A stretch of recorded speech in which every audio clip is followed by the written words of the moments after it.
कुएं का पानी। नमस्कार साथियों, ठहरो, तुम इस कुएं से पानी नहीं निकाल सकते हो। मैंने तुम्हें कुआं बेचा है, कुएं का पानी नहीं। साथियों, आपके हिसाब से हम आपसे जानना चाहते हैं कि इसका वाजिब निर्णय क्या होना चाहिए। आप कमेंट के माध्यम से बताइए। किसान बहुत परेशान था, उसे अपने खेत को सींचने के लिए पानी की ज़रूरत थी, इसलिए वह कई दिनों से अपनी ज़मीन के आसपास किसी कुएं की तलाश कर रहा था।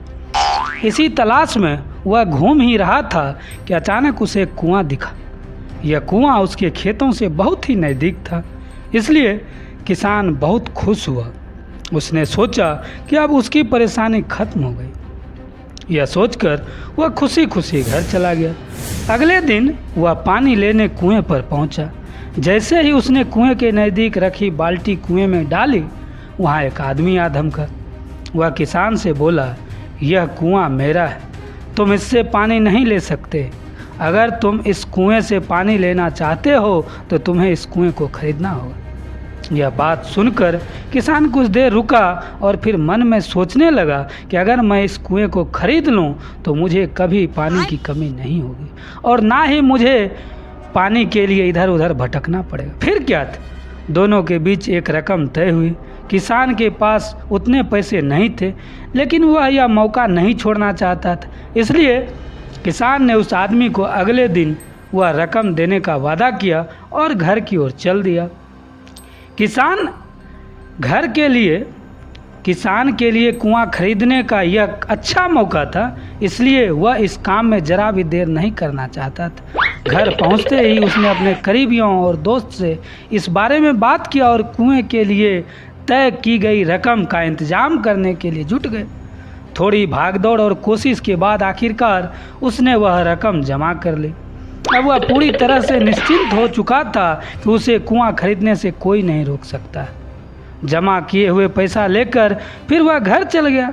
उसे बड़ी बेसब्री से इंतजार था कि कब रात खत्म होगी और वह कुआं खरीदने जाएगा। इसी सोच में वह पूरा रात सो नहीं सका।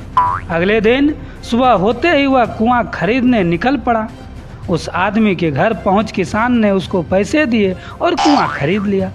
अब तो कुआं किसान का हो गया था, तो फिर उसने पानी निकालने में देर ना की।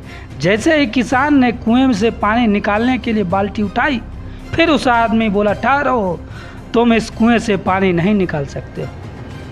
मैंने तुम्हें कुआं बेचा है, कुएं का पानी नहीं, अभी भी मेरा है। किसान मायूस हो गया और न्याय के लिए अकबर के दरबार में शिकायत करने पहुंचा। अकबर ने उस किसान की पूरी कहानी सुनी और फिर उस आदमी को दरबार में बुलाया जिसने वह कुआं बेचा था। अकबर का फरमान सुनते ही वह आदमी भागा भागा दरबार में हाजिर हो गया।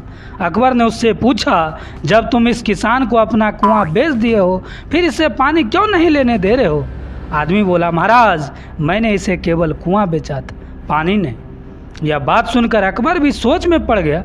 उन्होंने कहा कि बात तो यह पते का है कि कुआं बेचा है, पानी नहीं। काफ़ी देर सोचने विचारने को जब इस समस्या को सुलझाने में वह नाकाम हो गए तो उन्होंने बीरबल को बुलाया।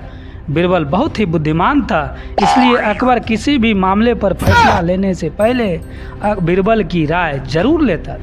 बीरबल ने फिर एक बार दोनों की समस्या पूछी। पूरी बात जानने के बाद बीरबल ने उस आदमी से कहा, ठीक है, तुमने कुआं बेचा है, पानी नहीं, फिर तुम्हारा पानी किसान के कुएं में क्या कर रहा है? कुआं तुम्हारा नहीं है, फौरन तुम्हें पानी को कुएं से बाहर निकालना होगा और निकालो। बीरबल का इतना कहते उस आदमी को समझ में आ गया कि अब उसकी चालाकी किसी काम नहीं आने वाली है। उसने बीरबल से फौरन माफ़ी मांगी और माना कि कुएं के साथ पानी भी उसी किसान का पूरा अधिकार है। यह देखकर अकबर ने बीरबल की बुद्धिमानी की तारीफ की और कुआं बेचने वाले आदमी पर धोखेबाजी के लिए काफ़ी ज़्यादा जुर्माना लगाया। साथियों, किसान और कुएं की कहानी से पता चलता है कि अपने आप को जो आदमी ज़्यादा चालाक समझता है, नहीं समझना चाहिए। साथ ही धोखा देने की आदत से भी दूर रहना चाहिए, क्योंकि कोई ऐसा भी हो सकता है जो आपसे भी अधिक बुद्धिमान हो, चालाक हो। बुद्धि का इस्तेमाल करना जानता हो। इसलिए होशियार बनना ठीक है, लेकिन ओवर नहीं, कायदे में रहिए, फ़ायदे में रहिएगा। साथियों, अगर अच्छा लगा हो तो आज तो कम से कम चैनल को सब्सक्राइब